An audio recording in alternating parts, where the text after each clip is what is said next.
భరణి బంధాలు తన గెలుపుకి బంధనాలు. నాగార్జున దెబ్బకి రమ్యకి తడిసిపోయింది, పడాలకి పడిపోయింది. మరి రమ్యని నిలదీసిన నాగార్జున మాధురిని ఎందుకు వదిలేశారు? నిఖిల్ కిరీటం కూడా గోవింద. పవర్ నిలబెట్టుకున్న రమ్య, అయోష మరియు శ్రీనివాస సాయి. ఇమాన్యుల్కి పగిలిపోతున్న కండిషన్ పెట్టిన నాగార్జున. సుమన్ శెట్టి త్యాగాన్ని మెచ్చుకున్న నాగార్జున.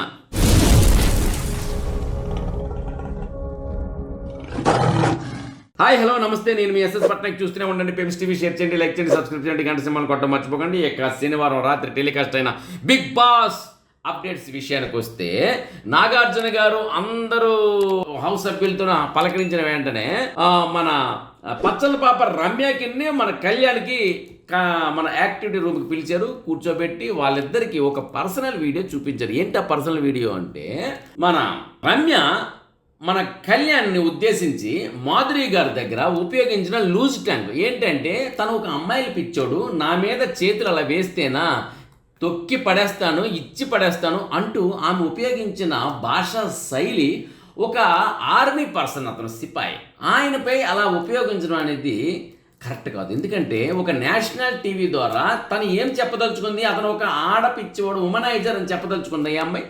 ఒకవేళ నిజంగా ఆ అమ్మాయికి అలా అనిపిస్తే బయట నుండి వచ్చినప్పుడు చూసేటప్పుడు బయట నుండి చూసి వచ్చింది కాబట్టి ఇక్కడ ఆ అబ్బాయికి కూర్చోబెట్టి, బాబు కళ్యాణ్ నువ్వు చేస్తున్న తప్పు ఇలా కనిపిస్తుంది, ఇలా ఉంటుంది, నువ్వు నీ పద్ధతి మార్చుకో అని చెప్పాలి పర్సనల్గా. అంతేగాని మాధురి గారి దగ్గర కూర్చొని చెప్పడం ఏంటి, మాధురి గారి దగ్గర అలా అనడం ఏంటి, ఆ మాధురి గారి దగ్గర తక్కువ చేసి మాట్లాడడం ఏంటి, దీనివల్ల నేషనల్ ఛానల్ ఎలా వెళ్తుంది? ఈ విషయానికి నాగార్జున గారు అమ్మాయికి క్లాస్ పీకారు. దాంతో అమ్మాయికి మొత్తం తడిచిపోయింది చెమటలతోని. పడాల కళ్యాణ్కి అయితే మొత్తం పడిపోయింది. ఇలా నాగార్జున గారు క్లాస్ పీకడంతో రమ్యకి చెమటలతో తడిసిపోయింది, పడాల కళ్యాణ్కి అయితే నెత్తినెక్కింది, పూర్తిగా పడిపోయింది. ఇదండి. అయితే ఏదైనా సరే ఒక విషయం మాట్లాడుకుందాం.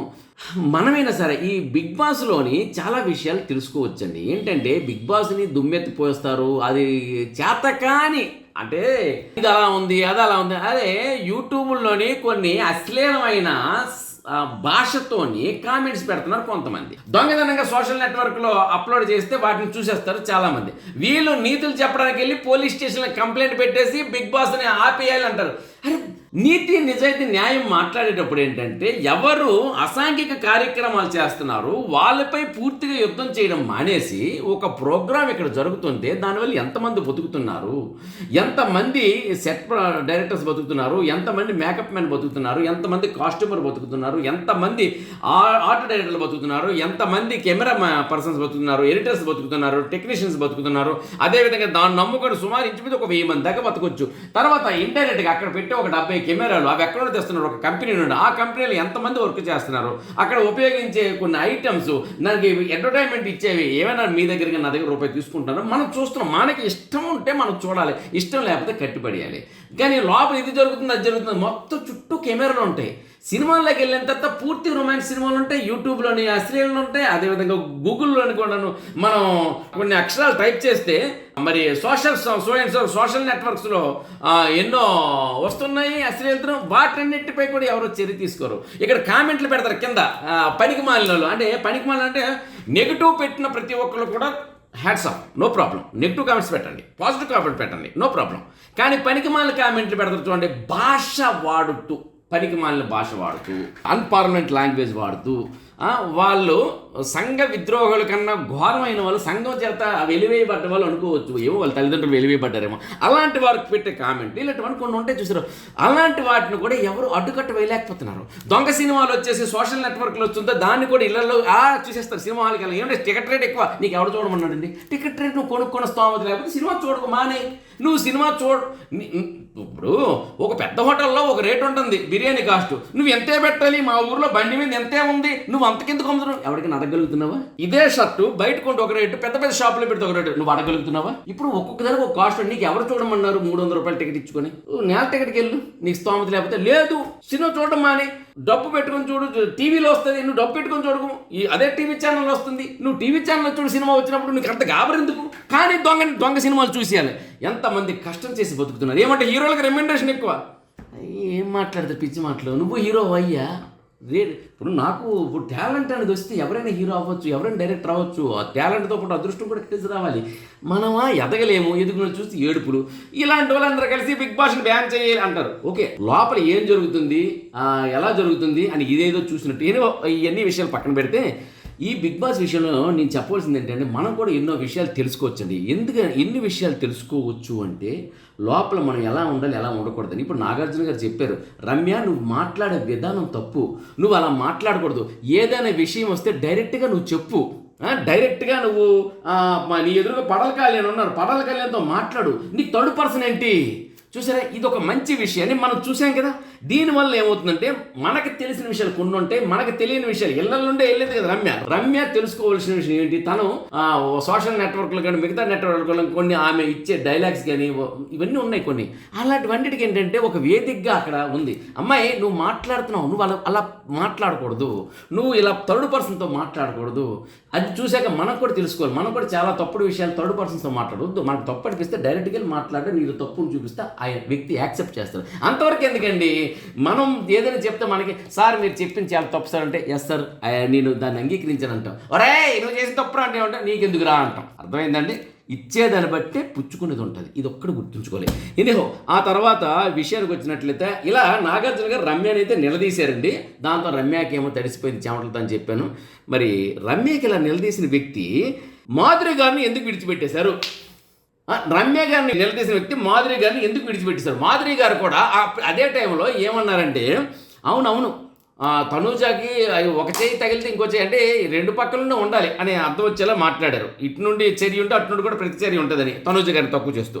అదేవిధంగా ఇంకో ఇద్దరు ముగ్గురు కూర్చున్నప్పుడు కూడా అక్కడ కూడా అన్నారు, ఇటు నుండి యాక్షన్ బట్టి అటు నుండి రియాక్షన్ ఉంటుందని తనూజకి తక్కువ చేసి మాట్లాడారు. సో తనూజ ఒక ఆడది, ఒక స్త్రీని ఇటు నుండి రియాక్షన్ ఉంటే అండి ఈవిడ ఎలా మాట్లాడుతుంది, ఇలా ఈవిడ ఎలా ఒక నేషనల్ ఛానల్లో జస్టిఫికేషన్ ఇస్తారు చెప్పండి? ఒకవేళ తనూజపై ఆమెకు ఆ ఒపీనియన్ ఉంటే తనూజకి పర్సనల్ పిలిచి నువ్వు ఇలాగ నువ్వు చనువు ఇవ్వడం వల్ల, ఆయన చేసే బిహేవియర్ వల్ల నువ్వు కూడా తక్కువ అయిపోతున్నావు అమ్మాయి, నువ్వు పద్ధతి మార్చుకో అని బయట నుండి చూసే ఒక బాధ్యతాయుతమైన ఒక వ్యక్తిగా, ముగ్గురు ఆడపిల్లలకి తల్లిగా అతను వడ్డించడం కూడా వచ్చు కాబట్టి ఈ వడ్డింపులు కూడా వడ్డించాలి.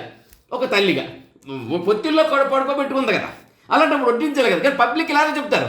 అది ఈ మాట నాగార్జున గారు రమ్య గారికి అడిగినట్లు మాధురి గారికి ఎందుకు అడగలేదు పిలిచి లోపలికి అనేది నా డౌట్. మాధురి గారికి బయట క్లాస్ స్పీకర్స్ని పీకారు, ఆమె పవర్ కూడా పీకేశారు. ఆ తర్వాత వచ్చేసి అది ఇంటి వాళ్ళకి అడిగారు, ఇంటి వాళ్ళు వద్దన్నంతో పీకేశారు. ఆ తర్వాత వచ్చినప్పటికీ నీ వాయిస్ మార్చుకోమ్మ తల్లి అని చెప్పారు. నాకు అప్పుడు ఆమె అనిపించింది, నాకు అలవాటు లేదండి ఇంట్లో అందరిపై కమెంట్ చేయడం అలవాటు అయిపోయింది అని. కమెంట్కి డిమాండ్కి చాలా తేడా ఉంది. ఇంట్లో పని వాళ్ళకి మనం కమెంట్ చేస్తాం, కానీ ఇక్కడుండే వాళ్ళు పని వాళ్ళు కాదు, మన వాళ్ళని ఏంటంటే రిక్వెస్ట్ చేయాలి. సో కమాండ్ డిమాండ్ అనేది మేడం గారు ఇంతవరకు నేర్చుకోలేదేమో నాకు అనిపిస్తుంది. ఇప్పుడు నేర్చుకుంటాను సార్ అన్నారు. ఎనీహో ఇప్పుడు బిగ్ బాస్ హౌస్ వల్ల ఒక వయసుకు వచ్చిన మిడిల్ ఏజ్ అయిన ఒక ఫైర్ బ్రాండ్ మాధురి గారు కూడా నేర్చుకుంటాం నాగార్జున గారు అన్నారు ఒక మాట. అంటే that is Bigg Boss. Madhuri garu కూడా నేర్చుకుంటాను, మాధురి గారు ఒక ఫైర్ బ్రాండ్ మాధురి గారి చేత నేర్చుకుంటాను నాగార్జున గారు అనిపించారు బిగ్ బాస్. అదండి బిగ్ బాస్లో మనకు తెలియని విషయాలు చాలా ఉంటాయి. మీరు భూతద్దాలు పెట్టి బూతులు ఎందుకు చూస్తారు అంటే, అయినా సరే బూతులు మీకే ఎందుకు కనిపిస్తున్నాయి, బూతులు మీకెందుకు కనిపిస్తున్నాయి అంటే, పచ్చ కామర్లు ఇచ్చినోడికి లోకమంతా పచ్చగా ఉంటుందట. మరి బూతులు మాట్లాడితే మనం అనుకుందాం, నాకు అక్కడ నీతులే కనిపిస్తున్నాయి, బూతులు కనిపించట్లే. అలా నా మీద బూతు చర్యలు ఏమీ ప్రచారంలో లేవు. అర్థమైపోయాడు ఎక్స్ప్రెషనే మీకు. ఎనీహో ఆ తర్వాత ఆపరే నీ ఓవర్ యాక్షన్ అని మీరు కామెంట్లు పెట్టొచ్చు. కొంతమందికి యాక్షన్తో చెప్పాలి, కొంతమందికి రియాక్షన్తో చెప్పాలి, కొంతమందికి ఓవర్ యాక్షన్తో చెప్పాలి. నా యాక్షన్తో చెప్పవలసిన వాళ్ళకి యాక్షన్తో వెళ్తుంది, రియాక్షన్తో చెప్పవలసిన వాడికి రియాక్షనే సమాధానం వెళ్తుంది, ఓవర్ యాక్షన్తో సమాధానం అవసరమైతే ఓవర్ యాక్షన్తో వెళ్తుంది. ఎందుకంటే గంతకు తగ్గ బొంత అంటారు. జాగాదేకే బయట స్టూల్ మీద ఒకలా కూర్చుంటాం, కుర్చీలో ఒకలా కూర్చుంటాం. ఇది కదా, కుర్చీలో కూర్చున్నట్టు స్టూల్లో కూర్చుంటే నడ్డిరుగుద్ది. అలాగే చెప్పవలసిన రీతి ఎవరికి ఎలా చెప్పాలో అలా చెప్తేనే అర్థం అవుద్ది. తెలుగులో అర్థం అవ్వాలంటే తెలుగులోనే చెప్పాలి, హిందీలో చెప్పాలంటే హిందీలోనే చెప్పాలి, యాక్షన్తో చెప్పాలంటే యాక్షన్తో చెప్పాలి, ఓవర్ యాక్షన్తో చెప్పాలంటే ఓవర్ యాక్షన్తో చెప్పాలి. అది అఫ్కోర్స్ అర్థమైన మీకు నేనేం చెప్పక్కర్లేదు, అర్థం కాని చెప్పాలి అదనమాట. ఏమో కొన్ని రావు నా నోటి అంట, అది ఎందుకంటే సంస్కారం, నేను నేర్చుకున్న సంస్కారం. ఓకే ఎనీహౌ పక్కన పెడితే ఇక నిఖిల్కి కూడా కిరీటం గోవింద. అవునండి, మాధురి గారికి ఆమెకి ఎలా అయితే ఆమెకి ఎలిమినేషన్ పవర్ సంబంధించిన ఒక పవరు లాగేశారు. నిఖిల్కి కెప్టెన్ కంటెండెన్సీలోని అతను ఎప్పటికప్పుడు కెప్టెన్ కంటెండెన్సీకి ఆడకుండా కెప్టెన్ కంటెండెన్సీలో దిగొచ్చు అనే పవర్ ఒకటి బిగ్ బాస్ ఇచ్చి పంపించారు. అది అలా కాదు, ఆడి గెలుచుకోవాలి కానీ మీరు పవర్ ఇచ్చి పంపించడం సరైనది కాదు అని సరైన రీజన్స్ చెప్పిన ఆ ఇద్దరు వ్యక్తులకి పడే ఓట్లు ఎలా ఉన్నాయంటే ఆడియన్స్ నుండి అన్నీ ఇవి తక్కువ. కాబట్టి దాన్ని బట్టి ఏంటంటే ఆడియన్స్ కోరిక మేరకు, రూమ్మేట్స్ కోరిక మేరకు నిఖిల్ కిరీటం కూడా గోవింద. నిఖిల్ ఇక్కడ నుండి ఏంటంటే అందరిలాగే కెప్టెన్ కంటెండెన్సీకి ఆడి గెలవాలి. ఇది ఆ తర్వాత పవర్ నిలబెట్టుకున్న రమ్య, ఐషు, శ్రీనివాస, సాయి వీళ్ళకంటూ కొన్ని పవర్స్ ఇచ్చారు. రమ్యకి భోజనం చేయడంలో ఆమెకు కావాల్సిన ఐటమ్ ఎప్పుడైనా తెప్పించుకోవచ్చు. లగ్జరీ ఫుడ్ లారీలతో తెప్పించుకోవచ్చు. బిగ్ బాస్ కంప్లీట్ అయ్యేసరికి నాగార్జున గారి రెమ్యునరేషన్ ఎంత ఉంటుందో అంతకు మించి ఈ అమ్మాయి లగ్జరీ ఫుడ్కి ఉంటుంది, నో డౌట్.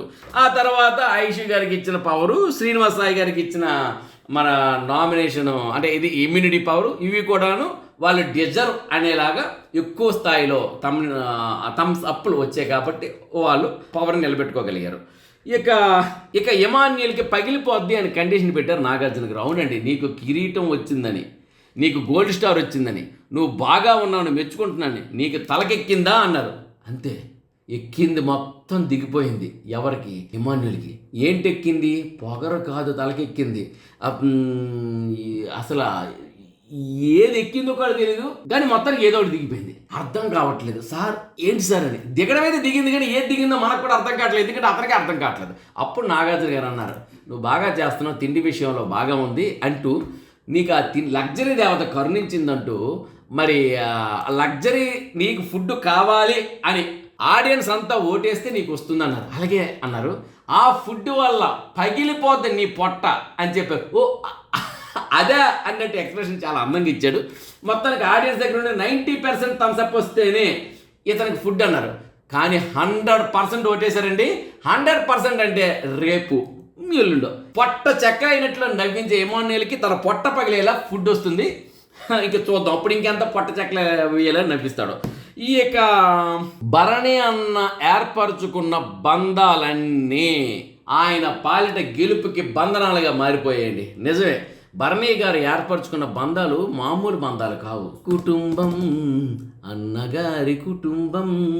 ఆయన సీరియల్లో నటించారు, సీరియల్లో జీవించారు, సీరియల్లో కూర్చున్నారు, సీరియల్లోనే ఉన్నారు, సీరియల్లో నటుడిగా పూర్తిగా మారిపోయారు, చంద్రముఖి మారిపోయినట్టు. అలాగ బంధాలు బాంధవ్యాలతో లోపలున్నారు. అవి ఇప్పుడు గెలుపుకి ఆటంకాలుగా మారి పాపం ఆయన హౌస్లో నుండి మళ్ళీ సీరియల్కి డేట్స్ ఉన్నాయని పంపించారు. అది ఎందుకంటే అక్కడ డేట్స్ ఇచ్చుకోవాలి. అక్కడ మళ్ళీ చాలా సాంగ్స్ ఆయనకు ఉన్నాయి. కుటుంబం, భరణి గారి కుటుంబం, ఇది బాధతో చెప్తుందని సార్ మీరు వెళ్ళిపోవడం చాలా బాధకరం. కానీ నిజంగా ఏంటంటే లోపల మండుతుంది. మీరు చివరి దాకా వస్తారు అని మేము అనుకున్నాం. ఏం చేస్తాం చెప్పండి సార్. కానీ చిన్న బెనిఫిట్ ఆఫ్ డౌట్ ఉంది. మీరు సీక్రెట్ రూమ్కి వెళ్ళి మళ్ళీ వస్తారని ఎదురు చూస్తూ ఉన్నాం మీ రాక కోసం. ఇక సుమనన్న, కెప్టెన్ సుమనన్న అదుర్సు. కెప్టెన్ సుమనన్న ఎక్కడ అదుర్సు అంటే మనిషి ఎంత ఉన్నాడు కానండి, మనసు ఎంత కన్నా ఎక్కువేనండి. ఎందుకంటే సుమనన్నకి ఇంతవరకు బిగ్ బాస్ సీజన్ లో ఎవరు చేయని త్యాగం చేశారని చెప్పి నాగార్జున గారు మెచ్చుకున్నారండి. అది ఎట్టాంటే త్యాగం కాదండి సుమనన్న చేసిన త్యాగం. అసలు కెప్టెన్స్ అంటూ ఇచ్చిన రూమ్ని ఆయన 3 అమ్మాయిలకి ఇచ్చేసి తను బయటికి వెళ్ళి పడుకుంటా ఉన్నాడు. త్యాగమూర్తివయ్యా నీవు త్యాగమూర్తివయ్యా అంటూ సినిమాలో అయితే పాట వేసుకునేవారు. మొత్తానికి ఏదైనప్పటికీ నేను సరదాగా చెప్పిన అతను కామెడీ చేస్తున్నారు కాబట్టి అన్నా సుమనన్న హ్యాట్స్ ఆఫ్ టు యూ. ఇదండి ఇప్పుడు అప్డేట్స్. ఇక ఆదివారం నైట్ వెయిటింగ్గా రచ్చ రంబోలే. మరిన్ని అప్డేట్స్తో మళ్ళీ నేను మీ ముందుంటాను. అంతవరకు సెలవు. నమస్తే. నేను మీ ఎస్ఎస్ పట్నాయక్. చూస్తూనే ఉండండి పెమ్స్ టీవీ. షేర్ చేయండి, లైక్ చేయండి, సబ్స్క్రైబ్ చేయండి. గంట సింబల్ని కొట్టడం మర్చిపోద్దు ప్లీజ్.